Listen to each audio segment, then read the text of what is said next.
por la protección de ciudadanos pensantes, por la libertad, la república y la democracia.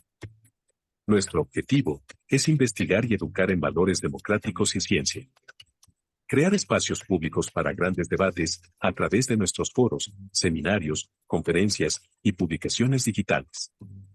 Informate en libertas.uy. Libertas. Nos proponemos alcanzar la mejor versión de nuestra República Oriental del Uruguay.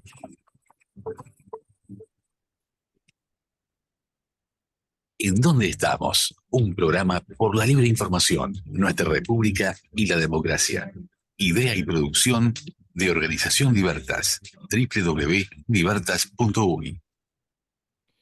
Estamos por CX30 Radio Nacional, 11:30 AM por aire, radionacional.com.uy para el mundo por internet. Estamos en Facebook, en donde estamos, también por supuesto para el mundo.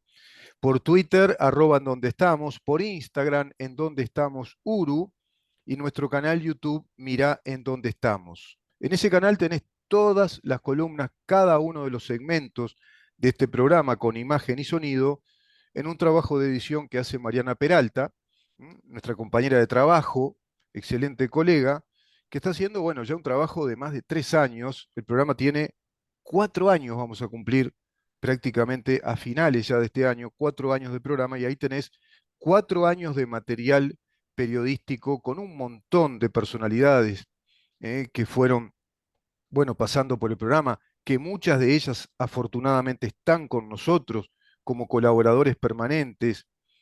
Esto es en YouTube, mirá en dónde estamos. Te suscribís al canal, recibís información del mismo. Todos ustedes saben que es gratis la suscripción a los canales de YouTube, así que no cuesta nada. A nosotros nos hace muy bien realmente, bueno, ir sumando seguidores, visitas, interacciones. Mirá en dónde estamos. Y nos hace bien consultar lo que el programa está haciendo, que ustedes nos den comentarios, sugerencias, críticas, desde las críticas más honestas, profundas, en detalle, corrigiendo cosas o sugiriendo. Y también, por supuesto, recibimos muchísimas críticas muy positivas, prácticamente incondicionales. Eso al ego le hace bárbaro. El ego te sentís, puff, sos el cra de la película. Pero está bueno también, no es que está bueno también, es importante, es necesario que aparezca esa crítica honesta que desde el compartir lo que hacemos, que desde el avalar lo que estamos haciendo, che, ¿sabés que estaría bueno esto y esto? ¿No te parece que sería mejor hacer esto? Y tenemos esas críticas. ¿No te parece mejor un video más corto sobre tal tema y focalizarlo más y explicar simplemente en detalles o detenerte más en un punto? Dijiste mucha cosa importante y hay puntos claves que estaría bueno detenerse en ellos. Ese tipo de críticas estamos recibiendo. Afortunadamente es un montonazo de gente que nos sigue a través de las redes, por supuesto, a través también de WhatsApp. Nuestro número de contacto 093-829-272. 093-829-272. Estamos prácticamente usando los contactos para intercambiar opinión, luego traerla al programa, porque el programa prácticamente asumió estas características de ser un programa de contenido, de análisis sobre los hechos que van sucediendo, profundizar conceptos para eso, para tratar de formarnos como ciudadanos, entender de qué se trata vivir en democracia. La democracia, la república, bueno, hablamos de sistemas políticos, hablamos de un sistema de relaciones desde el poder con la ciudadanía. Eso es lo político como sistema, objeto de estudio de la ciencia política, objeto de estudio de la ciencia jurídica, las normas, que son coactivas, que le dan ese poder coactivo, monopólico al Estado. El Estado tiene el monopolio de la fuerza o del poder. Ahora, si ese monopolio es bueno, responde a la necesidad de su gente y responde a lo que está pactado en la Constitución de la República, que es la que nos constituye como Estado, ese poder, tomando la expresión de Max Weber, es legítimo, está fundado en la legitimidad, jurídicamente es válido, tiene contenido, tiene sustancia, responde a esa organización compleja que es el Estado de Derecho. ¿Y por qué es legítimo? Porque impone con ese poder coactivo normas que son necesarias para que nuestra sociedad se desarrolle, prospere. Y las normas que son necesarias son las que responden a la condición humana, son las que responden a lo que la ciencia, en rigor, la ciencia de verdad, descubre, sabe, lo que la tecnología que nos da mayor calidad de vida también nos indica qué es y cómo usarla, todo ese marco legal que regule lo que es necesario, lo que importa que esté regulado por ley, bueno, es la aplicación legítima de la fuerza o del monopolio de la fuerza del Estado. Ahora, cuando las leyes son en apariencia de validez jurídica, pero en verdad son un legalismo, son un artificio desde el poder político, desde el sistema político, pero no son necesarias, no hacen prosperar a la sociedad, sino que todo lo contrario, son inútiles, son innecesarias y te traen un problema que antes no tenías. Te empiezan a generar problemas que antes no existían, como por ejemplo todo lo que se legisle desde la ideología de género o LGBTQ+. Es una superposición de falaces derechos atribuyéndose desde ahí la, digamos, constitución o naturaleza de nuevos sujetos de derecho. Yo leo y no puedo creer a los teóricos neomarxistas cuando hablan de estas cosas. Estoy leyendo a una doctora en Derecho y profesora de Filosofía Jurídica haciendo un estudio sobre Hannah Arendt, una eminente pensadora liberal y humanista, a la cual ella coloca como una eminente pensadora del feminismo e inspiradora de estas ideologías del género. Es impresionante la mentira, la falacia, y cómo toman para sí los neomarxistas autores, obras de pensamiento, que son directamente vulneradas, violadas en sus contenidos, en su sentido, y se las apropian, incorporando más biblioteca neomarxista desde autores que no son marxistas, como fue Hannah Arendt, sino todo lo contrario. Una doctora en filosofía, profesora en Estados Unidos, tuvo que emigrar de Alemania porque en su condición de judío alemana tuvo que escapar del régimen nazi, por supuesto, que estuvo muy abocada a hacer el análisis profundo de las causas y las características de los regímenes totalitarios, luchó mucho contra el totalitarismo y defendió la democracia como el mejor sistema posible que el ser humano se pueda dar y lo comprendió cuando se fue a vivir a Estados Unidos. Es enorme la cantidad de libros escritos por Hannah Arendt, conferencias, artículos. El gran libro quizá recomendable, La condición humana, así se llama, mirá vos, La condición humana. Y es evidente que leyendo a Hannah Arendt te das cuenta que la tiranía está todo el tiempo, en ese descuido de las leyes que discrecionalmente el sistema político va pactando a espaldas del pueblo y simula desde la estructura formal de la democracia que los estados tienen que vivimos en democracia. Pero en verdad no vivimos en democracia como en nuestro país, vivimos en una tiranía despótica. Despotismo obedece al gobierno de una clase del poder, eso es el despotismo, es el gobierno o el poder político que surge desde un interés de clase política, de una clase del poder, que a su vez es negociadora, es profesionalmente negociadora con otras clases corporativas profesionalmente negociadoras, como lo son, por ejemplo, los sindicatos únicos, los líderes sindicales, que están en esas cúpulas sindicales y que perduran esos mismos nombres, esas mismas caras. Pasa un quinquenio, pasa una década, década y media, 2 décadas, 3 décadas, y los señores o las señoras de las 4 décadas siguen ahí, pero no de las 4 décadas biológicas personales, sino de las 4 décadas corporativas, negociadoras, sindicatos, poder político, sistema político de partidos o coaliciones, y el gobierno, que es el resultado de esas negociaciones de los partidos políticos en coalición con los sindicatos y las corporaciones empresariales. Esto no lo estoy yo descubriendo, o en todo caso estoy descubriendo el agujero del mate, o descubriendo que la hierba es verde y que cuando va cebando se pone más oscura, o descubriendo que a determinada altitud el agua hierve a 100 grados. Estoy descubriendo que la pólvora explota. Esto, Schumpeter en el año 1986, Lumblon en esos mismos años, Rusconi en esos mismos años, el doctor Antonio García Trevijano, más o menos en esos mismos años, en su gran libro Frente a la gran mentira, eminente jurista español, grado 5 en Derecho Público, amigo del doctor Elías Díaz, muy amigo de Antonio Escotado y del rey Juan Carlos, y amigo de muchos integrantes que hoy están en Fratelli d'Italia, considerado, por ejemplo, el autor o el gran defensor de la República, de aquel republicanismo de centro izquierda, del cual él migró después en sus ideas, porque claro, Trevijano se hizo cada vez más científico, más técnico dentro de las ciencias jurídicas.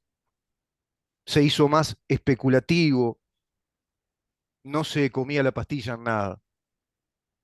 Y consideraba que la democracia, en definitiva, está siendo rehén de la partidocracia. Los partidos políticos se van encastillando en un poder de clase que tiene cierta transmisibilidad en los hechos, como si fueran las herencias de los monarcas, y se van convirtiendo en aristocracias de partidos. Más o menos vas a ver en las listas, en esas listas a diputados, senadores, más o menos siempre los mismos nombres, las mismas caras, que después van a ser, según quien gane, los futuros ministros y ministras y presidentes de empresas públicas, etcétera. Y más o menos todos hablando, ya no con el cassette, porque el cassette es viejo, pero ya hablan desde un pendrive para arriba, un programa, una especie de algoritmo, un sistema operativo que te habla siempre lo mismo y no te enseña nada. Ahora estaba viendo, por ejemplo, el alborozo que hay, la alegría cuasi bullanguera del Partido Nacional porque Valeria Ripoll, bueno, se pasó a esas filas políticas. Una líder sindical de Adión que, bueno, se llevó muy mal con Martínez, que se llevaba muy mal con Carolina Cose, que es evidentemente un personaje mediático, que está en un programa muy conocido, muy mediático, donde prácticamente ahí a modo de laboratorio podés ver el conventillo de lo que simula ser un debate político. Pero es un debate político de conventillo, sobre los rumores, las acusaciones, el chusmerío y la baja calaña de abordar temas de un nivel muy desde abajo y no desde lo conceptual.